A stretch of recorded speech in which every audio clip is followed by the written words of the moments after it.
எல்லாருக்கும் வணக்கம். ஃபேஸ்புக்கில் ஒரு சங்கடமான விஷயம்.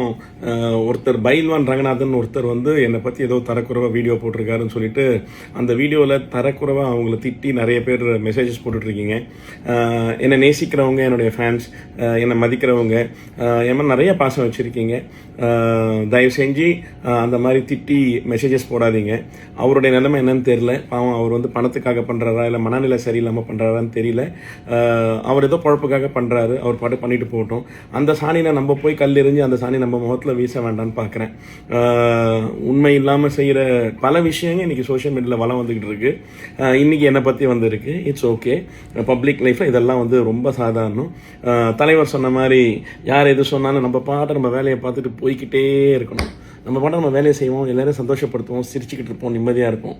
யார் என்ன சொன்னாலும் நம்மளுக்கு அதை பற்றி கவலை இருக்கக்கூடாது.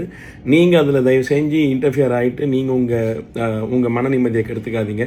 நிறைய பேர் எனக்கு சப்போர்ட்டாக கிட்டத்தட்ட ஒரு 500 பேருக்கு மேலே கமெண்ட் போட்டிருக்கீங்க.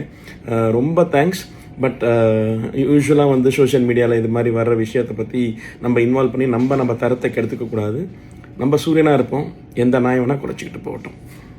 ஸோ பைல்வான் செப்பட்டை பற்றி ரொம்ப தரைக்குறவாக பேசியிருந்தாரு. ஸோ அந்த வீடியோவை செப்பட்டுக்கு ஷேர் பண்ணி இந்த மாதிரி பேசியிருக்காருன்னு சொன்னதுக்கப்புறம் பார்த்தீங்கன்னா இப்போ செப்பட்டே எல்லா பேத்துக்குமே ஒரு அட்வைஸ் கொடுத்துருக்காரு. ஸோ அதில் நீங்கள் போய் முழுகாதீங்க, யாரையுமே வையாதீங்க, அவங்க வஞ்சிட்டு போட்டோம் அப்படின்னு சொல்லிட்டு. அண்ட் முக்கியமாக பார்த்தீங்கன்னா பைல்வான் ரங்கநாத்தை சாணின்னு சொல்லிட்டாரு அண்ட் நாயின்னு சொல்லிட்டாரு.